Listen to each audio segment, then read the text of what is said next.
آج آپ کے ساتھ کچھ گفتگو کرنا چاہوں گا کہ کون سی مختلف قسم کی حکومتیں ہیں یا کون سی مختلف قسم کی ریاستیں ہیں دنیا کے اندر۔ یاد رکھیے گا کہ جب میں ان مختلف قسم کی ریاستوں کے حوالے سے بات کر رہا ہوں تو یہ آئیڈیل ٹائپس ہیں، جس کو ہم ویبیرین لینگویج میں کہتے ہیں آئیڈیل ٹائپس۔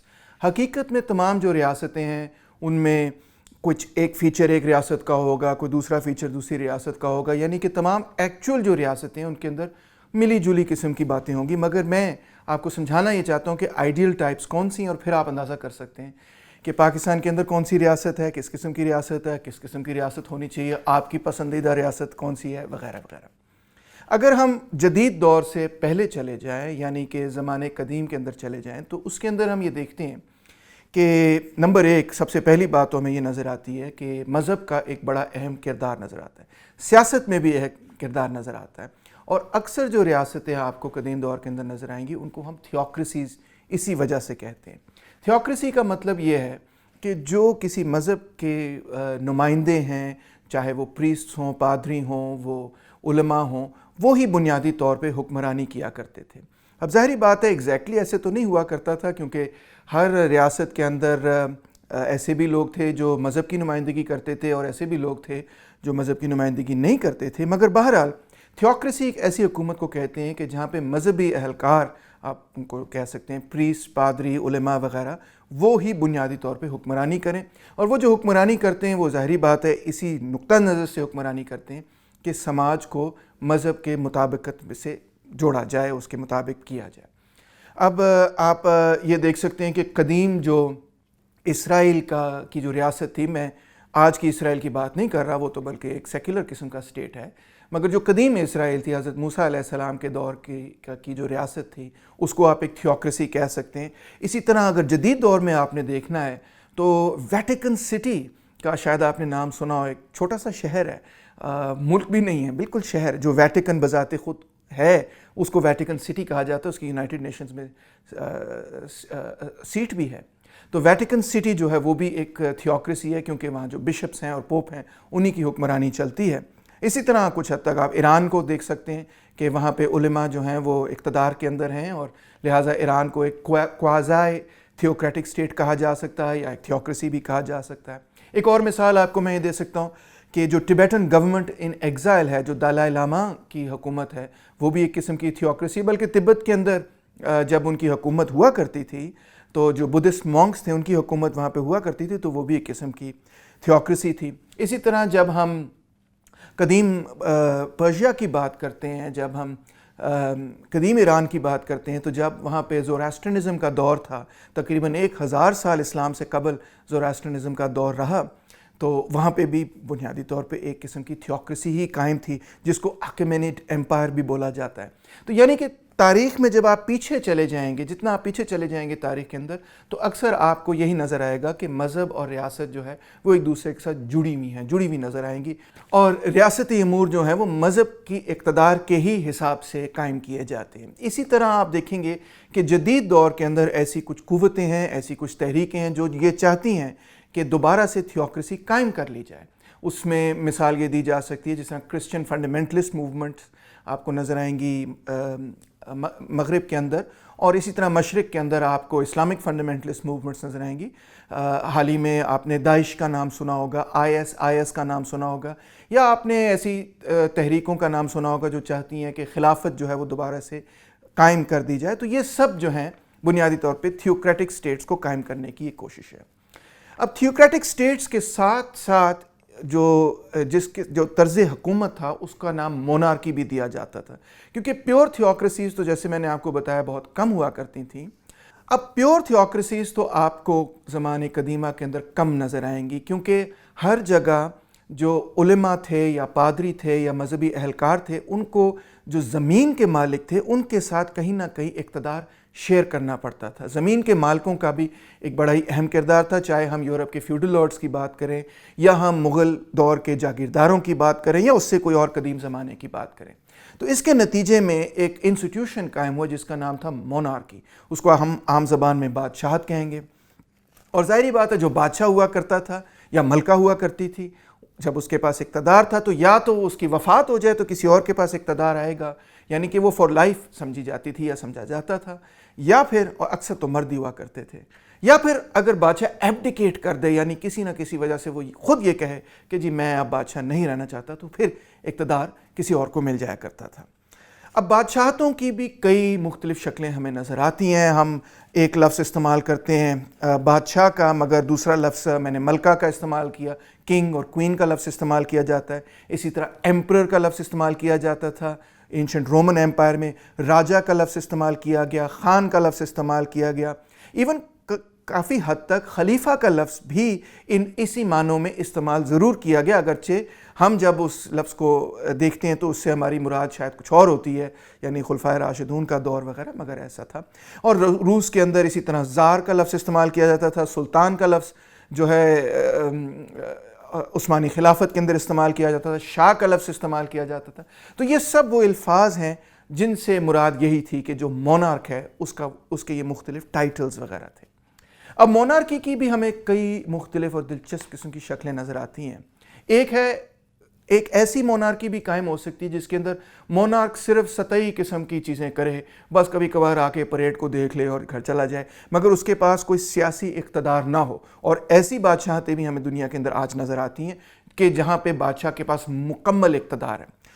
تو پہلی جو ہمیں شکل نظر آتی ہے اس کو ہم کہتے ہیں کراؤنڈ ریپبلک، یعنی بنیادی طور پہ اس میں بادشاہ کی کوئی خاص سیاسی قوت، اقتدار، اختیار نہیں ہوتے، مگر وہ ہیڈ آف اسٹیٹ تسلیم کیا جاتا ہے، یا ملکہ ہو تو تسلیم کی جاتی ہے، اس وجہ سے کہ اس کا ایک سیریمونیل قسم کا صرف رول ہوتا ہے۔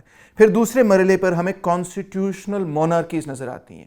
اس میں جو بادشاہت ہے، جو رائلٹی ہے یا رائل فیملی ہے، اس کا جو اقتدار ہے اس کو لمٹ کیا جاتا ہے، یعنی کہ آئین کے تحت انہوں نے آئین کے اندر رہ کر ہی وہ بادشاہ رہتے ہیں۔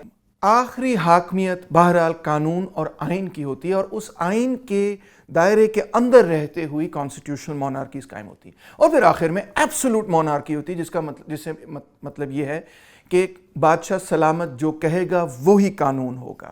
اب کچھ اس کی شکلیں دیکھ لیتے ہیں۔ مثال طور پہ آج آپ حیران ہوں گے یہ سن کے کہ اکثر یورپین ممالک جو اپنے آپ کو جمہوریت پسند کہتے ہیں، وہاں پہ یا تو کراؤن ریپبلکس ہیں، یہاں پہ کانسٹیٹیوشنل ریپبلکس ہیں۔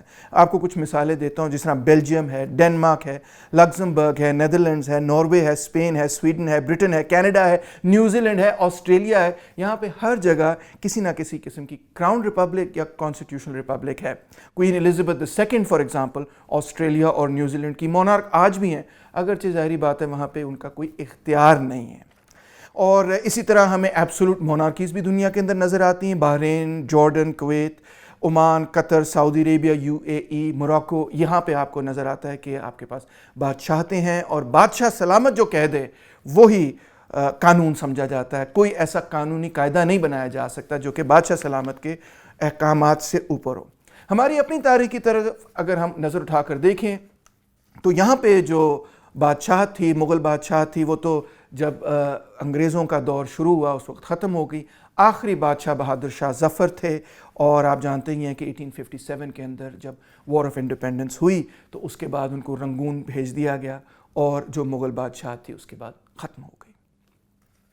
اب ہم آگے چلتے ہیں۔ بادشاہت کے مقابلے میں جو یورپ کے اندر بغاوتیں ابھریں تو انہوں نے جو نعرہ لگایا وہ نعرہ تھا ریپبلک کا۔ آج بھی آپ کو اگر کچھ اور نہیں معلوم تو آپ کو یہ ضرور پتہ ہوگا کہ امریکہ کی ایک پارٹی ہے جس کا نام ہے ریپبلکن پارٹی۔ تو ریپبلک سے کیا مراد تھی؟ ریپبلک سے بنیادی مراد یہ تھی کہ بادشاہت ختم ہونی چاہیے، آئین اور قانون کا جو حکمرانی ہے وہ قائم ہونی چاہیے۔ ریپبلک کا جو مطلب ہے، ایٹمالوجی انگریزی کا موٹا سا لفظ ہے، ایٹمالوجی کا مطلب ہے کہ کسی لفظ کے جو معنی ہیں وہ کیا ہیں، ایگزیکٹ معنی کیا ہیں۔ تو ایٹمالوجی ریپبلک کی ہے پبلک افیئر۔ اس کا مطلب یہ ہے کہ حکومت چلانا، ملک کو چلانا کسی کا نجی معاملہ نہیں بلکہ یہ پبلک کا معاملہ ہے، لہٰذا کسی بھی کنگڈم کو، کسی بھی ملک کو کسی کی نجی ملکیت نہیں سمجھا جا سکتا، بلکہ یہی سمجھنا چاہیے کہ وہ پبلک کی ہی ملکیت ہے، پبلک کا ہی میٹر ہے۔ تو حکومت جب ایک عوامی معاملہ بن جائے، ایک پبلک میٹر بن جائے تو پھر ہم کہتے ہیں کہ ایک ریپبلک قائم ہوتا ہے۔ سب سے پہلے ریپبلکس، ویسے تو اگر زمانے قدیمہ میں چلے جائیں تو چھوٹے چھوٹے ریپبلکس آپ کو کئی جگہ ملیں گے. انڈین ہسٹورینز بھی یہ بات کرتے ہیں کہ انڈیا کے اندر کچھ ایسے شہر تھے جن کو ریپبلک تصور کرنا چاہیے. مگر جب آپ کو پولیٹیکل سائنس کی کتاب اٹھائیں گے تو آپ اکثر یہ سنیں گے کہ پہلے ریپبلکس جو ہیں وہ نارتھ آف اٹلی کے اندر قائم ہوئے. وینس، فلورنس، ملان، جنوا کا نام لیا جاتا ہے. اور یہ وہی دور ہے کہ جب اٹالین رینیسانس بھی شروع ہوئی، جس کے بارے میں آپ شاید یہ جانتے ہوں کہ اس کے نتیجے میں یورپ کے اندر ایک بہت بڑا ماڈرنائزیشن کا پیریڈ اور پروسیس شروع ہوا. تو اٹلی میں ہی کیوں ایسے ریپبلکس قائم ہوئے؟ اس کی وجہ یہ تھی کہ ان شہروں کے اندر یہ تاجروں کے شہر تھے، اور ان شہروں کے اندر جو بڑے بڑے زمیندار تھے، جو بڑے بڑے جاگیردار تھے، اس زمانے کے بڑے بڑے فیوڈل لارڈز تھے، ان کا کوئی اثر و رسوخ نہیں تھا. یہ شہر بنیادی طور پہ تاجروں نے چلانے شروع کیے، اور تاجروں نے یہ کہا کہ ہمیں اب جو ہے وہ کسی قسم کی آقا کی ضرورت نہیں، کسی قسم کی بادشاہ کی ضرورت نہیں. تو یہ پہلے ریپبلکس بنے. پھر ایمسٹرڈیم ایک ریپبلک بنا.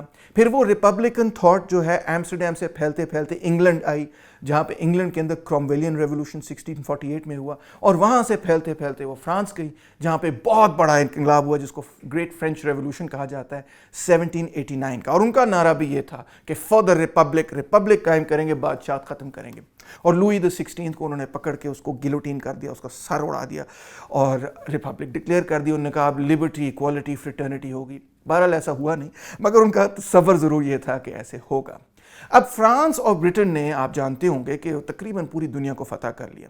جو بچ گئی دنیا انہوں نے کہیں روس نے پکڑ لیا، کہیں کسی اور نے پکڑ لیا. جرمنی نے بھی اپنی کالونیز بنانے کی کوشش کی، یعنی کہ نو آبادیاتی نظام، کلونیل سسٹم جو ہے وہ شروع ہو گیا. اور کلونیل سسٹم کے نتیجے میں بہت سارے خیالات و تصورات جو کہ یورپ کے اندر پیدا ہوئے تھے وہ بتدریج دوسری دنیا کے اندر، دوسرے علاقوں کے اندر پھیلتے چلے گئے. لہٰذا جب انڈیا اور پاکستان جب آزاد ہوئے 1947 کے اندر، تو انڈیا کا جو پورا نام بنا وہ تھا ریپبلک آف انڈیا. اور آپ حیران ہوں گے یہ بھی بات سن کے کہ پاکستان کا جو پہلا نام تھا وہ تھا ریپبلک آف پاکستان.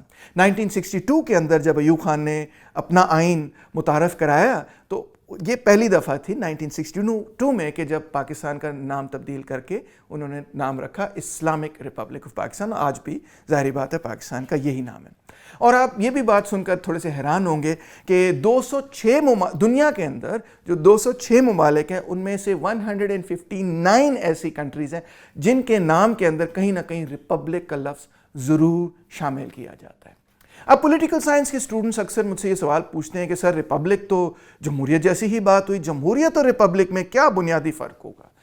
تو اس کا جواب یہ ہے کہ جب فرینچ ریولوشن ہوا اور مختلف ریپبلکس قائم ہوئے تو حیرت انگیز بات یہ ہے کہ انہوں نے غریب لوگوں کو ووٹ دینے کا حق نہیں دیا، انہوں نے عورتوں کو ووٹ دینے کا حق نہیں دیا. اس کا مطلب ہے صرف وہ لوگ جن کے پاس ملکیت تھی، جن کے پاس کوئی پراپرٹی پیپر ہوا کرتے تھے، وہ اپنا ووٹ رجسٹر کرا سکتے تھے. اور دوسری بات یہ تھی کہ ان کو مرد ہونا ضروری ہوتا تھا. تو اور اسی طرح امریکن کانٹیننٹ کے اندر بھی آپ دیکھ سکتے ہیں کہ وہاں پہ جو بلیکس تھے، جو افریکن امریکنز تھے، ان کو بھی ووٹ دینے کا کسی قسم کا کوئی حق نہیں تھا، چاہے مرد ہو یا عورت ہو. اکثر ویسے بھی ان کے پاس ملکیت بھی نہیں ہوا کرتی تھی، مگر ان کے پاس اگر ملکیت ہو بھی تو ان کو ووٹ دینے کا حق نہیں ملتا تھا. تو 20ویں صدی کے اندر بہت بڑی بڑی تحریکیں شروع ہوئیں، بلکہ 19ویں صدی سے ہی شروع ہو چکی تھیں. کہ سب سے پہلے ایک بہت بڑی تحریک انگلینڈ کے اندر شروع ہوئی جس کا نام تھا چارٹسٹ موومنٹ. انہوں نے یہ کہا کہ مزدوروں کو بھی ووٹ کا حق دیا جائے. پھر اس کے بعد ایک موومنٹ شروع ہوئی جس کا نام تھا سفریجسٹ موومنٹ، جو انہوں نے کہا کہ خواتین کو بھی ووٹ کا حق دیا جائے. تو اس طرح جو ریپبلکس تھے انہوں نے اپنی فرینچائز بڑھانی شروع کی. فرینچائز ایک بڑا سا موٹا سا انگریزی کا لفظ ہے، مگر اس سے مراد یہی ہے کہ کن لوگوں کے پاس یہ حق ہے کہ وہ ووٹ دے سکتے ہیں، اس کو بڑھانا شروع کیا. اور جیسے جیسے وہ بڑھتا چلا گیا تو ریپبلکس جو ہیں اب ماڈرن ڈیموکریسیز کے اندر تبدیل ہونی شروع ہوئیں. تو ایک بڑی امپورٹنٹ ٹرانزیشن تھی. ڈیموکریسی کا لفظ بھی آپ کو سمجھا دیتا ہوں، اس کی ایٹیمولوجی بھی سمجھا دیتا ہوں. پرانا یونان کا لفظ ہے ڈیموس کا مطلب ہے عوام، کریٹوس کا مطلب ہے رول. کس کی حکمرانی ہوگی؟ ڈیموکریسی کا مطلب ہے عوام کی حکمرانی ہونی چاہیے. اور آج آپ دیکھ سکتے ہیں کہ دنیا کے اندر جو ڈیموکریسیز ہیں وہ بہت پھیلی ہوئی ہیں. اس میں فریڈم آف اسپیچ کی بات کی جاتی ہے، انکلوسیونیس کی بات کی جاتی ہے، برابری کی بات کی جاتی ہے، کنسنٹ کی بات کی جاتی ہے، ووٹنگ کے حقوق کی بات کی جاتی ہے، اقلیتوں کے حقوق کی بات کی جاتی ہے. تو یہ سب سلسلہ کیسے تاریخ کے اندر ہمارے سامنے آیا؟ پہلی بات تو یہ ہے کہ ڈائریکٹ ڈیموکریسی اتنی بڑی بڑی ریاستوں کے اندر ناممکن سی بات ہے. یہ ایک تصور ضرور تھا قدیم یونان کے اندر بھی تصور تھا، جان ژاک روسو کا بھی یہ تصور تھا کہ ڈائریکٹ ڈیموکریسی ہونی چاہیے. مگر یہ بڑا مشکل کام ہے کیونکہ دیکھیں نا پاکستان کے اندر 220 ملین لوگ ہیں. چلے پاکستان کو چھوڑیں، انڈیا کو لے لیں، 1 بلین لوگ ہیں وہاں پہ. تو کیسے ہر بندہ وہاں حکمرانی کیسے کرے گا؟ تھوڑا مشکل لگتا ہے. تو اس حوالے سے سسٹم یہ بنایا گیا جس کو ہم کہتے ہیں ریپریزنٹیٹیو ڈیموکریسی، جس سے مطلب یہ کہ عوام جو ہے اپنے نمائندوں کو چنیں اور وہ نمائندے عوام کے بہاف پر فیصلے کریں. تو اس کو ہم کہیں گے نمائندگی کا ایک نظام، ریپریزنٹیٹیو ڈیموکریسی. اب ریپریزنٹیٹیو ڈیموکریسی میں جو پہل اصول قبول کیے گئے وہ یہ تھے کہ میجورٹی از اتھارٹی. اگر آپ جان لاک کو پڑھیں تو اس میں جان لاک بھی یہ کہتا ہے کہ جی جو مائنورٹی کے بات کے خلاف جاتا ہے وہی اصل میں جو ہے وہ بغاوت کر رہا ہے، وہی اصل میں غدار ہے، اس کو ہٹا دینا چاہیے. بڑی ریڈیکل قسم کی بات ہے اپنے زمانے کی، آج کے زمانے کی بھی بڑی ریڈیکل قسم کی بات ہے. مگر بہرحال اس تصور میں یہ بات شامل نہیں تھی کہ اقلیت جو ہیں اگر وہ اکثریت سے ڈس ایگری کرتے ہیں، اگر ان سے اتفاق نہیں کرتے، فرض کریں وہ مذہبی اقلیت ہوں یا اور کسی قسم کی اقلیت ہو، تو کیا میجورٹی کے پاس یہ حق ہے کہ وہ ان اقلیت کو بالکل اپنے پیروں تلے رون دے؟ اگر ہم ایک قانون پاس کریں کہ جی فلاں مذہبی اقلیت پاکستان میں ہے مگر ہم اس کو کوئی حقوق نہیں دیں گے، ہم اس کو سڑک پہ چلنے کے بھی حق نہیں دیں گے، اگر وہ سڑک پہ چلیں گے تو ہم ان کے ہاتھ پیر باندھ دیں گے. فرض کریں اگر ہم اس قسم کا کوئی قانون میجورٹی پاس کر دے تو ہم یہ نہیں کہہ سکیں گے کہ یہ کوئی جسٹ بات ہے، کوئی فیئر بات ہے. تو اس حوالے سے بڑے فیمس لوگ آئے، اس میں ڈی ٹوکویل بھی شامل ہیں اور اس میں اس سے بھی زیادہ فیمس ہیں جان اسٹوارٹ مل. انہوں نے بات کرنی شروع کی ٹیرنی آف دا میجورٹی کی، کہ ایسا بھی ہو جاتا ہے کہ اکثریت غلط فیصلے کرے اور اکثریت جو ہے وہ اقلیت کو اپنے پیروں تلے رونتی چلی جائے. اقلیت سے میری مراد ضروری نہیں کہ مذہبی اقلیت کی ہم بات کر رہے ہوں، بلکہ نظریاتی اقلیت کی بھی بات کی جا سکتی ہے. وہ تمام لوگ جس سے آپ ڈس ایگری کریں ان کی بات بھی کی جا سکتی ہے. تو لہٰذا اب جمہوریت کے اندر بھی کچھ چیکس اینڈ بیلنسز قائم کرنے ضروری ہو گئے، کچھ کانسٹیٹیوشنل گارنٹیز جو ہیں وہ قائم کرنی شروع ہو گئیں. اور یہ کہا گیا کہ صرف میجورٹیز اتھارٹی جو ہے یہ تو میجورٹیرینزم ہے، یہ جمہوریت نہیں ہے. جمہوریت کے اندر کچھ ایسے حقوق ہونے چاہیے کہ جن کو پامال نہ کیا جا سکے. تو اس قسم کے نظام کو ہم کہتے ہیں لبرل ڈیموکریسی. لبرلزم جو ہے اس کا پریمس یہ ہے کہ انڈیویجول ایک انسان ہونے کے ناطے کچھ اس کے بنیادی انسانی حقوق ہیں، کچھ اس کے بیسک ہیومن رائٹس ہیں جو کہ میجورٹی اپنی مرضی سے اس سے چھین نہیں سکتی. اس میں کیا چیزیں شامل ہیں؟ اس میں اس قسم کی چیزیں شامل ہیں جس طرح آپ کے پاس آزادی رائے ہونی چاہیے، آپ کے پاس اظہار کا حق ہونا چاہیے، آپ کے پاس اپنی پوائنٹ آف ویو کو تبلیغ کرنے کا، اس کو پھیلانے کا حق ہونا چاہیے، آپ کے پاس اپنے پوائنٹ آف ویو کی بنیاد پہ ایسوسیشن قائم کرنے کا یعنی کہ تنظیم بنانے کا آپ کے پاس حق ہونا چاہیے. آپ کے پاس یہ حق ہونا چاہیے کہ اگر آپ کا مذہب کسی دوسرے اکثریت کے مذہب سے مختلف ہے تو آپ کے پاس یہ حق ہونا چاہیے کہ آپ اپنا مذہب جو ہے اپنی طرح سے اس پر عمل کر سکیں، جس طرح سے آپ بہتر سمجھتے ہیں اس پہ عمل کر سکیں. یہ سب حقوق جو ہیں وہ اب دنیا کے کانسٹیٹیوشنز کے اندر جو لبرل ڈیموکریسیز ان کے اندر شامل کیا گیا ہے، اور ان رائٹس کو میجورٹی پامال نہیں کر سکتی. ان رائٹس کو تبدیل کرنے کے لیے آپ کو بہت بڑی اکثریت چاہیے ہوتی ہے، sometimes more than 2/3 majority, sometimes آپ کو 3/4 میجورٹی سے زیادہ چاہیے ہوتے ہیں، یعنی کہ سمپل میجورٹی سے آپ ان حقوق کو تبدیل نہیں کر سکتے. اور اس کے ساتھ ساتھ لبرل ڈیموکریسیز نے ایک اور معاملہ بھی انٹروڈیوس کروایا، اور وہ یہ تھا کہ چیکس اینڈ بیلنسز ہونے چاہیے. کوئی بھی ادارہ ریاست کا اتنا طاقتور نہ ہو کہ کہ اس کے خلاف کوئی چیک نہ ہو، کوئی بیلنس نہ ہو، اس کو کچھ سوال نہ اٹھا سکے. تو اس طرح مونٹیسکیو نے یہ تصور دیا کہ 3 مختلف ادارے حکومت کے ہمیں نظر آ رہے ہیں، ان کے درمیان تقریباً برابر کی قوت ہونی چاہیے، اور ہر ادارہ جو ہے دوسرے ادارے کو چیک کرے. کون سے ادارے ہیں؟ اس میں ایگزیکٹو ہے. ایگزیکٹو وہ ادارہ ہے ریاست کا جو کہ ایکچوئل پالیسی کو امپلیمنٹ کرتا ہے. پھر دوسرے لیول پہ اس میں لیجسلیچر ہے. لیجسلیچر وہ ادارہ ہے جو کہ پالیسی طے کرتا ہے. اور تیسرا ادارہ جوڈیشری انتہائی ضروری ہے. جوڈیشری اور خاص طور پہ سینئر جوڈیشری جو ہے اس کا کام یہ ہے کہ وہ یہ دیکھے کہ لیجسلیچر ہو یا ایگزیکٹو ہو، کوئی بھی ایسا قانون نہ بنے جو کہ آئین یعنی کہ کانسٹیٹیوشن کی خلاف ورزی کرتا ہو اور بیسک ڈیموکریٹک رائٹس کو جو ہے وہ پامال کرتا ہو.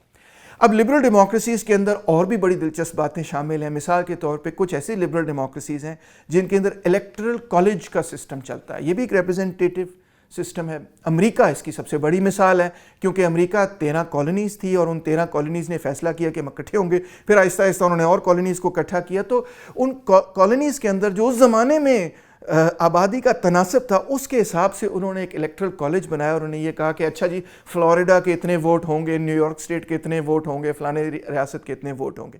تو آج بھی امریکہ کے اندر ایک عجیب سا نظام ہے کہ پاپولر ووٹ جو ہے اس میں ہلیری کلنٹن آگے تھی، مگر ریاستوں کے اندر جو ووٹ ہوئے اس کے اندر ڈونلڈ ٹرمپ آگے تھے. پاپولر ووٹ میں ہلیری کلنٹن کے پاس 2 ملین زیادہ ووٹ تھے، مگر زیادہ ریاستوں کے اندر ڈونلڈ ٹرمپ جیتے، جس وجہ سے ڈونلڈ ٹرمپ صدر بنے. تو الیکٹرل کالج سسٹم اس طرح سے ہے. اکثر دنیا کے اندر جو نظام چلتا ہے وہ first past the post system ہے، جس سے ہماری مراد یہ ہے کہ کنسٹیچوئنسی کی بیسس پہ الیکشن ہوگا، جو جیت جائے گا اس کنسٹیچوئنسی سے وہی پھر اسمبلی کے اندر اس کنسٹیچوئنسی پر اس سیٹ پر بیٹھے گا.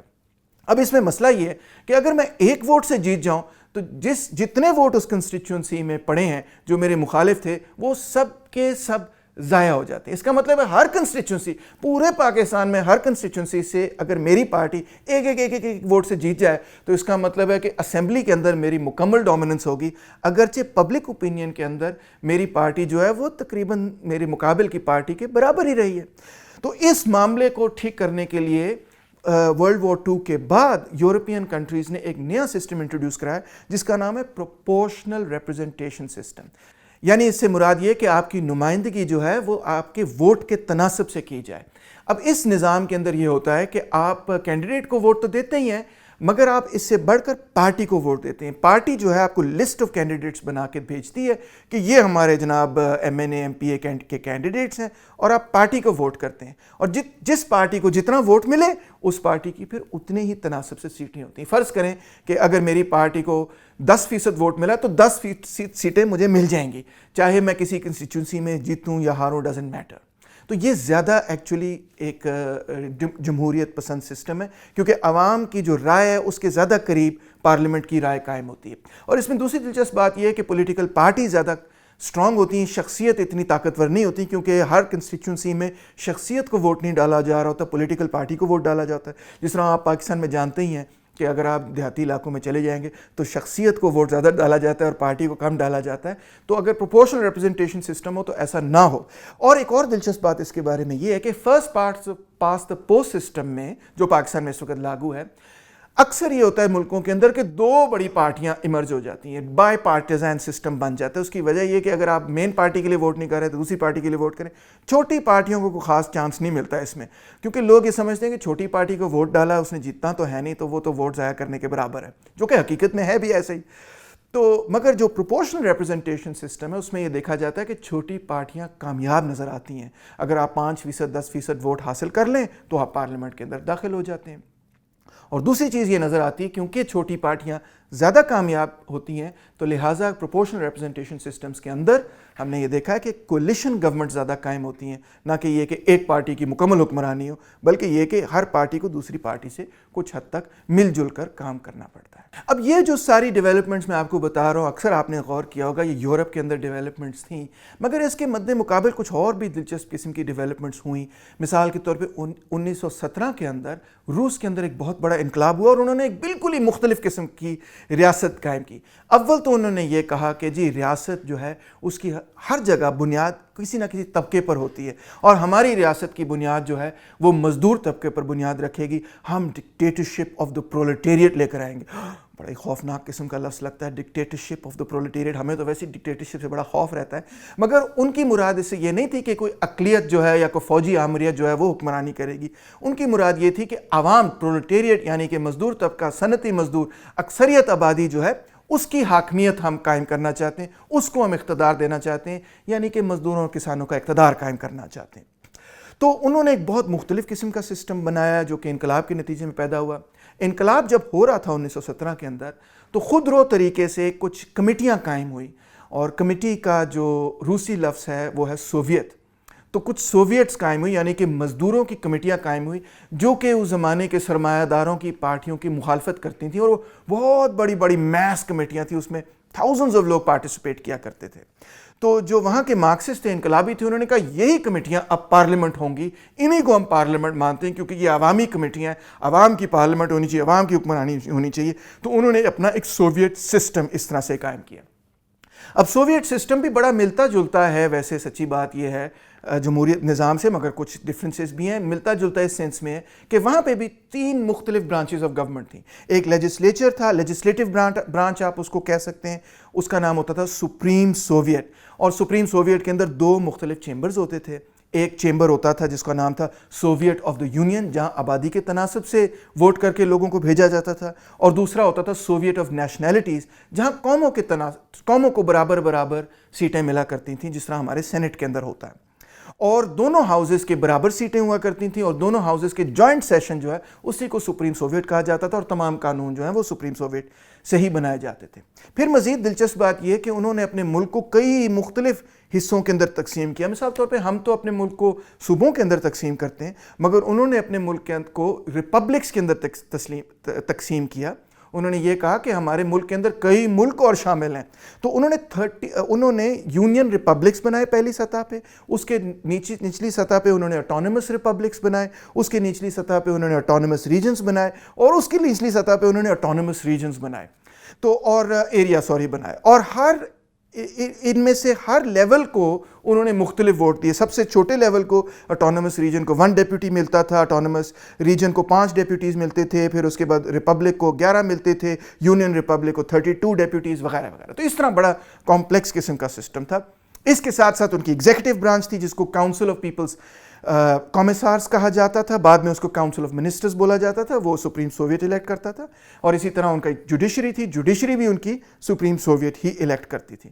فرق اس نظام کے اندر اور لبرل ڈیموکریسیز کے اندر یہ تھا کہ جو مین پولیٹیکل پارٹی تھی جس نے انقلاب کو لیڈ کیا، اس کا ایک کانسٹیٹیوشنل رول ہوا کرتا تھا. آرٹیکل 6 سوویٹ کانسٹیٹیوشن کا یہ کہتا تھا کہ سوویت سوسائٹی کا لیڈنگ رول جو ہے وہ کمیونسٹ پارٹی کردار ادا کرے گی. اسی لیے جب آپ ویسٹ کا لٹریچر اس پہ پڑھیں گے تو ان کو 1 پارٹی اسٹیٹس بھی بولا جاتا تھا، ایون اگر اس میں مختلف اور پارٹیز بھی ہوا کرتی تھیں. اس کانسٹیٹیوشنل رول کی وجہ سے، جو ایک ایکسیپشنل بات ہے، ان کو 1 پارٹی اسٹیٹ کہا جاتا تھا.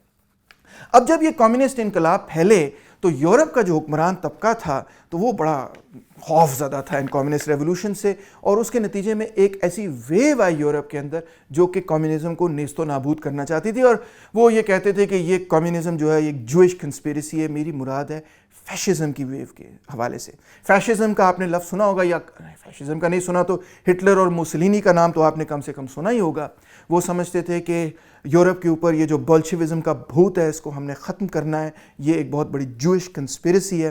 تو فیشزم، اور یہ سب سے دلچسپ بات یہ ہے کہ فیشزم یورپ کے اندر سب سے پہلے جب ابھرا تو یہ ایک پاپولر موومنٹ تھی، بہت پاپولر موومنٹ تھی، اور ہٹلر نے سب سے پہلے جو ہے وہ الیکشنز کے ذریعے اقتدار حاصل کیا.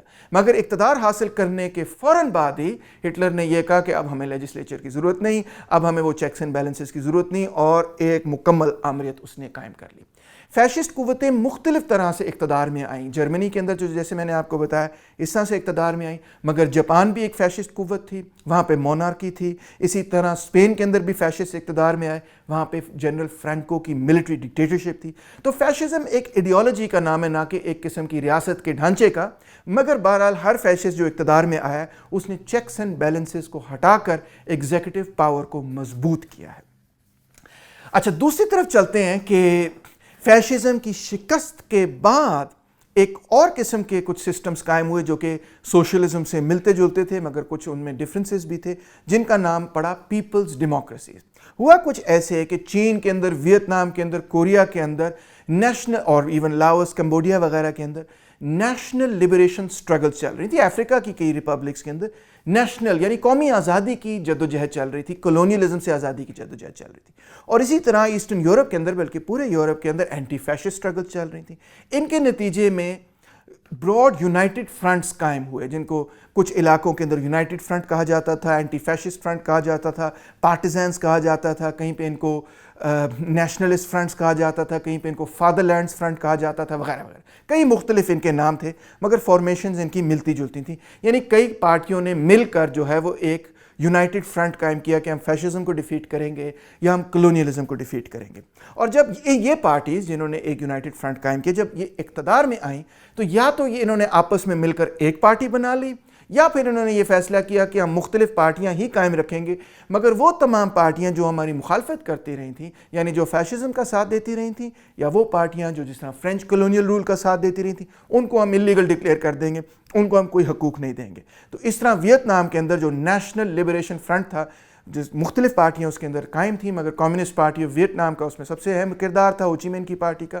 وہ جب اقتدار میں آئے تو انہوں نے فادر لینڈ فرنٹ کی جو پارٹیاں تھیں ان کو اقتدار دیا۔ اسی طرح کوریا میں بھی ہوا اور اسی طرح چین کے اندر بھی ہوا۔ لوگ یہ سوال کرتے ہیں کہ چین کے اندر کتنی پارٹیاں ہیں، تو چین کے اندر اس وقت 9 پارٹیاں ہیں، اور ایک جو مین پارٹی آف کورس وہ کمیونسٹ پارٹی آف چائنا، مگر 8 اور پارٹیاں ان کے پارلیمنٹ میں، مگر تمام پارٹیاں وہ ہیں جو کہ چین کی سول وار میں کمیونسٹ پارٹی آف چائنا کا ماؤزیتونگ کا ساتھ دے رہی تھیں، اور وہ پارٹیاں جو کہ دوسری طرف تھیں یعنی چینگ کائی شیک کوامنتانگ کا ساتھ دے رہی تھیں، وہ چین کے اندر اللیگل ہے۔ اور پیپلز ڈیموکریسی نے اس ماڈل کو فالو کیا، سوویت ماڈل کو، کہ جس کے اندر جو مین لیڈنگ پارٹی تھی، یعنی کمیونسٹ پارٹی آف ویتنام ہو، ورکرز پارٹی آف کوریا ہو، کیوبن کمیونسٹ پارٹی ہو یا کمیونسٹ پارٹی آف چائنا ہو، اس کو کانسٹیٹیوشنل رول دیا گیا۔ اب ہم آتے ہیں اپنے جیسے ملکوں کی طرف، یعنی تھرڈ ورلڈ کنٹریز کی طرف، اگرچہ ویتنام، چین وغیرہ بھی بیسکلی تھرڈ ورلڈ کے اندر شامل کی جاتی ہیں، مگر انڈیا پاکستان کی طرف آتے ہیں اور مسلم کنٹریز کو دیکھتے ہیں، لیٹن امریکن کنٹریز کو دیکھتے ہیں، تو یہاں پہ ہمیں ایک اور قسم کی حکومت نظر آتی ہے جو کہ ہے فوجی آمریت، ملٹری ڈکٹیٹرشپ۔ پاکستان کا تو بڑا لمبا تجربہ ہے، آپ کو پتہ ہے، ملٹری ڈکٹیٹرشپ کے ساتھ۔ کچھ لوگ سمجھتے ہیں بڑا خوشگوار تجربہ ہے، میں سمجھتا ہوں کہ اتنا خوشگوار نہیں ہے۔ اکثر ملٹری ڈکٹیٹرشپس تھرڈ ورلڈ کنٹریز کے اندر قائم ہوئی، لیٹن امریکہ کے اندر بہت ساری قائم ہوئیں، افریقہ کے اندر بہت ساری، ایشیا کے اندر بہت ساری ملٹری ڈکٹیٹرشپس قائم ہوئیں۔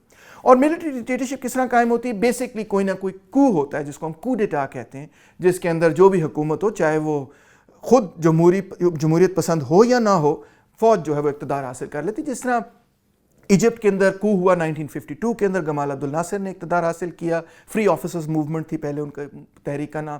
اس کا یہ مطلب نہیں کہ ایجپٹ کے اندر اس سے پہلے جمہوریت تھی، وہاں بادشاہت تھی۔ اسی طرح عراق کے اندر ہوا، اسی طرح ہم نے سیریا کے اندر دیکھا وغیرہ وغیرہ، اور کئی جگہ انہوں نے سویلین گورنمنٹس کو اوور تھرو کر کے ملٹری ڈکٹیٹرشپس بھی قائم ہوئیں، تو ایسا بھی ہوا۔ کولڈ وار کے دوران ہم نے یہ دیکھا کہ جہاں پہ کوئی بڑی نیشنل لبریشن سٹرگل ہو رہی تھی، تو وہاں پہ اکثر ویسٹ نے ان ملٹری ڈکٹیٹرشپس کا ساتھ بھی دیا کہ تاکہ جو بائیں بازو کی قوتیں تھیں ان کو دبا دیا جائے۔ خاص طور پہ لیٹن امریکہ کے اندر یہ ایک یونیفارم تقریباً پیٹرن نظر آیا کہ لیٹن امریکہ کے اندر جو ملٹری ڈکٹیٹرشپس تھیں وہ اکثر امریکہ ان کو سپورٹ کیا کرتا تھا۔ اسی طرح افریقہ کے اندر ہمیں یہ نظر آیا کہ ملٹری ڈکٹیٹرشپس کو فرانس نے بہت سپورٹ کیا، اور پاکستان کے اندر بھی آپ جانتے ہیں کہ جو ایوب خان کی آمریت تھی یا یحییٰ خان کی تھی یا ضیاء الحق کی تھی، اور ایون مشرف کی آمریت جو تھی، تمام کو ویسٹ سے بنیادی طور پہ سپورٹ حاصل تھا، پہلے پیریڈ کے اندر کولڈ وار کی وجہ سے، اور دوسرے پیریڈ کے اندر کچھ جیو اسٹریٹجک وجوہات سے، یعنی مشرف کے پیریڈ کے اندر کچھ جیو اسٹریٹجک وجوہات سے۔ اچھا، ان ملٹری ڈکٹیٹرشپس میں بھی ایک کئی شکلیں ہمیں نظر آتی ہیں۔ ہمیں ایسی ڈکٹیٹرشپس بھی نظر آتی ہیں جو ملٹری بھی ہوتی ہیں اور ساتھ پولیٹیکل بھی ہوتی ہیں، کیونکہ جو ملٹری ڈکٹیٹر ہے وہ اپنی کوئی نہ کوئی پولیٹیکل پارٹی بھی قائم کر لیتا ہے۔ ان کو ہم کہتے ہیں ملٹری پارٹی ڈکٹیٹرشپس یا پارٹی ملٹری ڈکٹیٹرشپس، مکسڈ اپ ہوتی ہیں۔ چینگ کائی شیک کی مثال دی جا سکتی ہے کہ چین کے اندر چینگ کائی شیک کی جب حکومت تھی، اور بعد میں جب تائیوان کے اندر کوامنتانگ کی حکومت تھی، تو وہ ملٹری ڈکٹیٹرشپ بھی تھی مگر ان کی ایک پولیٹیکل پارٹی بھی تھی۔ اسی طرح ہمیں ساؤتھ کوریا کے اندر بھی نظر آتا ہے، اور کئی مختلف ملکوں کے اندر نظر آتا ہے۔ بلکہ ہمیں اکثر یہ ماڈل مڈل ایسٹ کے اندر نظر آتا ہے۔ جو باتھسٹ ویو شروع ہوئی تھی، جس کو ہم کہتے ہیں پین عرب سوشلسٹ ویو تھی، تو باتھ پارٹی قائم ہوئی تھی۔ جو باتھسٹ ویو تھی اس کا یہی ماڈل تھا، کرنل گدافی ہو یا عراق ہو یا سیریا ہو، جہاں جہاں باتھسٹ کا اقتدار آیا ان کی ایک پولیٹیکل پارٹی بھی تھی۔ جس طرح آپ نے صدام حسین کا نام سنا ہوگا، تو صدام حسین کی ایک پولیٹیکل پارٹی بھی تھی، باتھ پارٹی عراق کی، اور ساتھ ہی ساتھ ملٹری ڈکٹیٹرشپ بھی قائم تھی۔ تو یہ ماڈل جو ہے وہ کئی جگہ اپنایا گیا، اس میں گدافی، اس میں باتھس، اس میں چینگ کائی شیک وغیرہ بھی شامل کیے جاتے ہیں۔ کچھ میں نے سوچا آپ کو مشہور ملٹری ڈکٹیٹرز کے نام بھی بتا دوں۔ مبوٹو ایک بڑا ہی خوفناک قسم کا ملٹری ڈکٹیٹر تھا کانگو کے اندر، جو اب ظاہر ہے۔ اسی طرح پینوشے چلی کے اندر بڑی اس کی فیمس ملٹری ڈکٹیٹرشپ تھی، بڑی بروٹل تھی۔ اور اگر آپ یہ سوچیں کہ ہم تھرڈ ورلڈ کنٹریز میں ہی ملٹری ڈکٹیٹرشپ ہوتی، تو ایسا نہیں ہے۔ اسپین کے اندر بہت عرصہ جو ہے ملٹری ڈکٹیٹرشپ قائم رہی 1930 سے آگے، اور وہ فرانکو کی، جنرل فرانکو کی ملٹری ڈکٹیٹرشپ تھی۔ اسی طرح افریقہ کے اندر ایڈی امین کی ملٹری ڈکٹیٹرشپ تھی، جس کے بارے میں کہا جاتا تھا کہ وہ اپنے دشمنوں کو کاٹ کے اپنے فریج میں رکھ لیتا ہے۔ سوری، میں نے اتنی سخت بات کی۔ بنگلہ دیش کے اندر ہمیں جنرل ارشاد کی ملٹری ڈکٹیٹرشپ نظر آئی، جن کی جنرل ضیاء سے بڑی دوستی یاری بھی تھی 1980s کے اندر. اور پھر آخر میں یہ کہ ہمیں اب ایک ایسی قسم کی بھی ملٹری ڈکٹیٹرشپس نظر آتی ہیں جن کو ہائبرڈ رجیمز کہا جا رہا ہے، یا جن کو پریٹورین ڈیموکریسیز کہا جاتا ہے. اب یہ بڑا موٹا قسم کا لفظ ہے. پریٹر کا مطلب یہ فوجی، پریٹورین ڈیموکریسیز یعنی ایسی جمہوریت جس میں جمہوریت بھی ہو مگر فوج کا بھی بڑا ہی اہم کردار ہو. اس کی شکل ہمیں اس طرح نظر آتی ہے، ٹرکی میں بھی اس کی شکل نظر آئی اور پاکستان میں بھی اس کی شکل نظر آتی ہے. وہ اس طرح سے کہ کوئی نہ کوئی ایسا ادارہ قائم کیا جاتا ہے، جس میں پاکستان کے اندر نیشنل سیکیورٹی کاؤنسل قائم کیا گیا، جس میں ایگزیکٹو بھی شامل ہو، جس کے اندر پرائم منسٹر وغیرہ، پریزیڈنٹ وغیرہ بھی شامل ہو، اور جس کے اندر چیف آف آرمی سٹاف وغیرہ بھی شامل ہو. اور نیشنل سیکیورٹی کاؤنسل ہی ایگزیکٹو کا کردار جہاں پہ ادا کرے تو اس کو ہم ہائبرڈ رجیم کہیں گے. کیوں؟ کیونکہ اس میں جو فوج کے جو جرنیلز ہیں ان کا بھی پولیٹیکل رول ایک نیشنل سیکیورٹی کاؤنسل کے تھرو نظر آتا ہے. تو ایسی بھی کئی ریاستیں ہمیں نظر آئیں جن کو ہم ہائبرڈ کہہ سکتے ہیں. تو بہرحال امید ہے کہ آپ نے ان سب جو مختلف ماڈلز میں نے آپ کے سامنے پریزنٹ کیے ہیں ان کو دیکھ کے کچھ یا ان کے بارے میں سن کے کچھ سیکھا ہوگا، کچھ جانا ہوگا. بس ایک بات یاد رکھیے کہ مختلف ملکوں کے اندر میں نے آپ کو آئیڈیل ٹائپس بتائے، مختلف ملکوں کے اندر مختلف ادوار کے اندر مختلف قسم کے فیچرز ان تمام ماڈل سے بورو کیے جاتے ہیں. مثال طور پہ جنرل ضیاء الحق کی ملٹری ڈکٹیٹرشپ بھی تھی اور ساتھ ہی ساتھ ایک قسم کا کوازی فنڈامنٹلسٹ رول بھی تھا، یعنی اسلامک رول، تھیوکریٹک رول بھی تھا.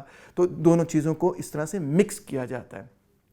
اسی طرح ذوالفقار علی بھٹو ایک طرح سے لبرل ڈیموکریسی کی بات بھی کیا کرتے تھے، ساتھ ساتھ کچھ سوشلزم کو بھی بیچ میں تڑکا لگاتے تھے، روٹی کپڑا مکان. تو ایکچویلٹی میں ہر جو حکومت ہوتی ہے اس کے اندر کسی نہ کسی لیول پہ کوئی نہ کوئی مختلف پالیسی یا مختلف ادارہ مکس ہو کر سامنے آتا ہے. امید ہے کہ آپ نے اس لیکچر سے استفادہ کیا ہوگا. بہت شکریہ.